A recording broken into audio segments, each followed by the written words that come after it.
السلام عليكم ورحمة الله وبركاته.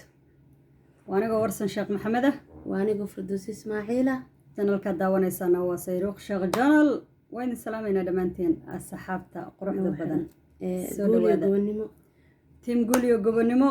waxaan leenahay meeshaad joogtiinba khayr iyo barako iyo nuur annagoo salaamayna dhammaan gabdhaha ka tirsan tiim guul iyo gobonimo maasha allahu tabaaraka allah gudoosoy barnaamijkii ahaa ku dayashada ruuxa wanaagsan ama qofka wanaagsan qof walba oo wanaagsan in lagu daydo way fiican tahay aad iyo aad barnaamijkaas xoogaa wuu ila yara dheeraaday haye waan gabagabeeyo waan xiray haye laakiin commentiga in badan waxaan ku arkay maxaad u joojisay barnaamijkan waa barnaamij aad u fiican wasa barnaamijkii oo waji kala leh oo magac kala wato oo laakiin tusaalooyinkiisa iyo wax qabadkiisa ay isku dheef yihiin isku meel ka soo baxayaan isku dariiqna ay yihiin baan u samaynaynaa insha Allah biidmillahi alkariim kaasoo ah waxaad naftaada kula talin lahayd walaalka kula tali naftaada kula talin lahayd walaalka kula tali aad wanaagsan oo ka dhicin oo kaba si fiican aad iyo aad talooyinku way badan yihiin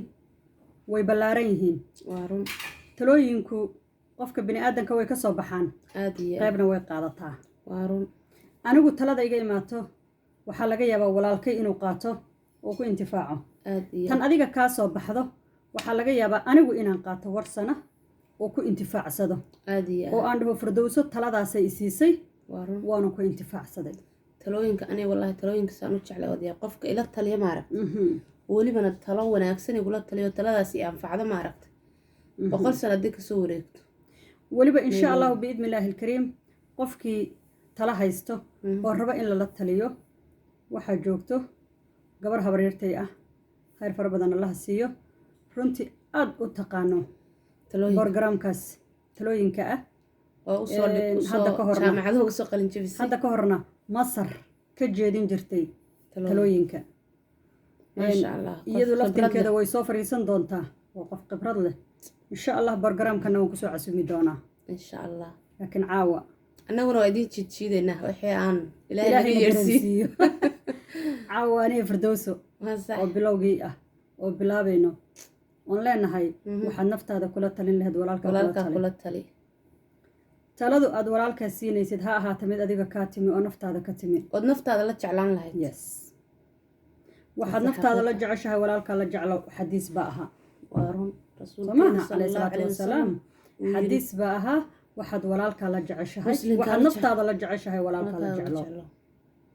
naftaada waxaad la jeclaatid waa inaad walaalka la jeclaatid aad iyo aad qof bini aadana waxaad adigu nacday ha saarin xumaan aad adiga iska dheeraysay oodan rabin adiga in lagugu sheego walaalka ha ku sheegin wanaag aad adigu raadinaysid walaalka ha u diidin magaca aad adigu raadinaysid walaalka ha u diidin horta waxaan arkay horumar aad adigu raadinaysid walaalka ha u diidin hadda sheekadaas wax iiga soo dhex baxeen waxaad arkaysaa meel baa nimco ama wax lagu sheegayo walaalkiyahana lagu soo casimay bal khayr Allah siiyo fartoon yar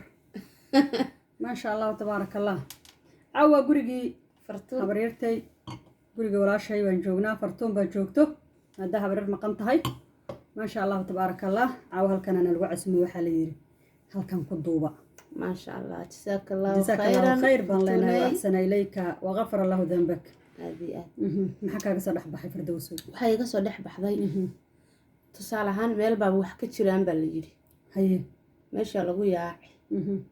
example baadi oo kale ka soo qaad meel buu roob ka daa haye doog ka jira saxankii waa loo dirtay waa la yaacay waa la soo ogaaday qofkaas ogaaday ma jecla inuu qof kale u sii gudbiyo gabigiisaba inay asaga ku ekaato raba ha haye hadda example YouTube ka meel adigu waxay rabtaba ha noqoto meel baa nimco lagu ama wax ka jiraano wax lagu sheegay ha qofkii meesha ku soo biira dadkii ka sii horeeyay baa xasid ku noqon oo ay leeyihiin meesha waxba kama jiraan ha marka wala wanaag wala isu soo jiidaa dad waxaa arkaysaa haddii meel yar ay dad bartaan ama dukaan baa lasoo jabiyeyba waa aragtaa dad dukaamada waa aragta wadamadan aan joogno marbaa seel discount baa la raadiyaa wax seel hal raadiyaa goyaal baa lasoo jabiyaa dhar baa lasoo jabiyaa waxaad arkaysaa ta kuugu dhow gabadha kuugu dhow intay kasoo gurata inays odhanaysa balorta adaad ka dharagtid ka noolo marka hore adigu ayna kuuba sheegeen marka dad badanoo saa u dhaqmaa jira dad badanoo wanaagsanna way jiraan inta wanaagsan baa badan laakiin intaas waa hal weeyaan ma badna intaan ilaahay soo hadeeyo allahuma amiin aan leenahay allahuma amiin marka yacni waxaan hadda waxaad walaalkaa la jeceshahaydaas naftaada la jeclo waxaad naftaada la jeceshahay walaalkaa la jeclowba iiga soo dhex baxday sax waxyaaba badan oo saasaan arkay oo aan usoo taagna aniga maya waxaad arkaysaa qof walaal ah waxaad rabtaa inaad eed saartid waa sax waxaad rabtaa inaad cay saartid waa sax waxaad rabtaa inaad xumaan uusan lahayn aad saartid adigu naftaada ma la rabtaa marka hore may dadka hadda waxaa sameeya haddaan u fiirsaday maaragta waa dadka iyaga lasoo dulmiyey oo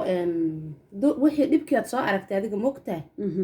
ama xumaan baa lagugu soo sheegay ama wax baa lagugu sheegay dhibkii adigu aad lagugu soo sameeyey qofka walaalka adnaha kusii samayn sax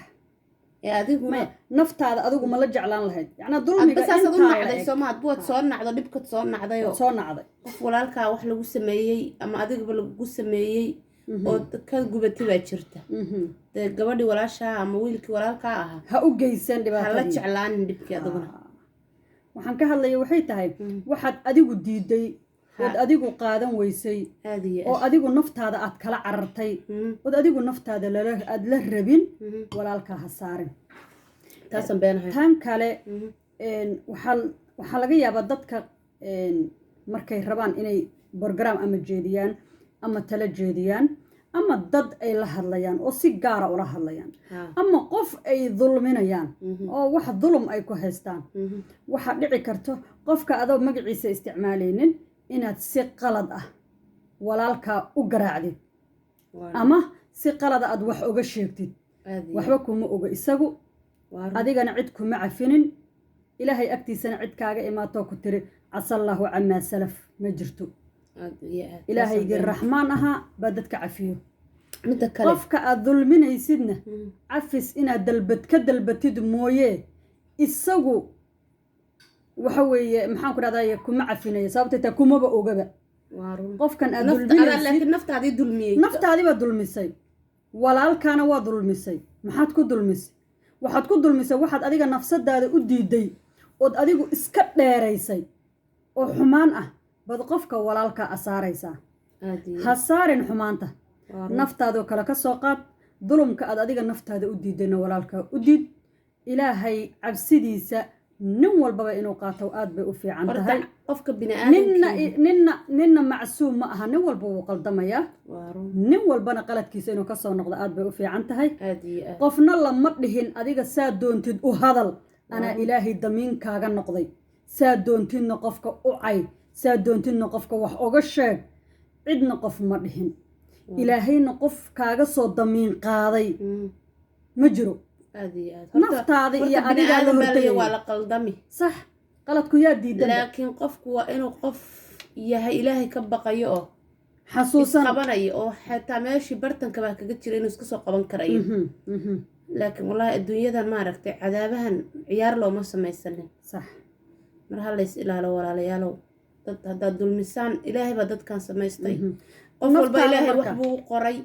qofna kama qaban karo time uu dhimanaya loo qoray naftaada waxaad adigu jeceshahay marka walaalkaa la jeclo wax kasta uu mari lahaa waa loo qoray laakiin adi dembi ha guran ee wanaagga qalbigaaga ilaahay ku ogya aad walaalkaa la jecesha adna wanaag bad helaysaa marka ajar bad heli wanaag bad heli qofka markuu kaa maqan yahay abaal buu kaaga hayn qofka markuu kaa maqan yahay haddaa u ducaysid xitaa waxa weeye ducadaas waa aqbal ducada maxaa qaybka ah qayb weeye waad u ducayn kartaa wallaahi qofka wax iga sheegaan adduunka ugu jecel hoon dhahaa khayr allaha ku siiyo jasaaka allahu khayr kan icaayaan jeclahay ilaahay waxaan oga baryaa inuu qofkaas ilaahay hanuuniyo ilaahayna siiyo ilaahaygii raxmaan aha wallaahi qofkaas waan u duceeyaa horta qofka wax kaa sheegay horta inuu qofku xasuusan yahay bisamoog aad iyo aad wallaahi waa u duceeyaa qofka inta aan arkayo aan isleeyahay allay lehe waxaa laga yaabaa warsana inuu qof wax kaa sheega ama adiga Firdowsa aad aragtid qof wax kaa sheegayo ama lagu soo sheego lagu dhaho saasaa lagu lahaa ama kanaa lagu lahaa horta ugu horreyn waxaad dhahdaa jazaakallaahu khayr walaa xaafad baan deganaan jiray beri gabadh baa la ii sheegi u jiray ducee qofka markasta waa ii soo hadal qaajirtaan kan wax hadalkeeda la ii sheegi jiray markaas waxaan isdhihi jiray tar gabadhaas maxay kaa rabtaa waxba dee waqdadna uma qabin kolley waxaan isdhihi jiray qalbigeeda hadda laakiin waa wixiisaa waxaan dhaha wallaahi gabadhaas gabadh ku og baahayd kuwa qofka markuu ku og yahay oo ku xasuusan yahay oo qalbiga kugu hayo kuma dhigayo gabadhaas gabadh ku og baahayd baan idhahdaa wallaahi because kuma soo hadal qaaday haddana ku aad iyo aad marka walaalka naftaada waxaad la jeceshahay walaalkaa la jeclow waxaad naftaada kula talin lahaydna walaalkaa kula tali naftaada waxaad u diidayna walaalkaa u diid naftaadii baad u diiday way qaadi weysay ma qaadi karto ma rabtid waad nacday waad nacab tahay waad dhibsatay walaalkaa la dhibso waxaad adigu diiday walaalkaa ha saarin adigoo ilaahay agtiisa ajar oga doonayo aniga ma aha qof kalena ma aha adduunyada oo dhanna ma aha adoo aakhiro wax oga doonanayo waxaad badisaa inaad qofkaas u ducaysid inaad qofkaas wanaajisid inaad qofkaas aad dhahdid khayr fara badan Allah siiyo muslim midba xumaan ha u hayn midna xumaan ha u hayn inta waxaan kusoo gabagabeynaynaa barnaamijkii ahaa oo bilow ahaa bilowgiisii aadi aala badan baa soo socdo tiyo badan baa la soo wada soo socdo dad badan oo barnaamijkan markii aan shaaciyay oon sheegay oon iri waxaan ku bedeli doonaa oo la igu qabsaday oo la yiri maxaad u dhameysay barnaamijkaasaan u sheego irkaasaan ku bedeli doonaa ma sha Allah liisas badan baan haynaa talooyin badan baan haynaa insha Allah يوك سيجن جنبلالك فرو الله ساعد والبكومنت يا شركة حقنا ويا إن شاء الله بإذن الله الكريم وحشرنا وحقنا أنا ويسكو دوبن تيم قول يا جبني السلام الله عليكم ورحمة الله وبركاته.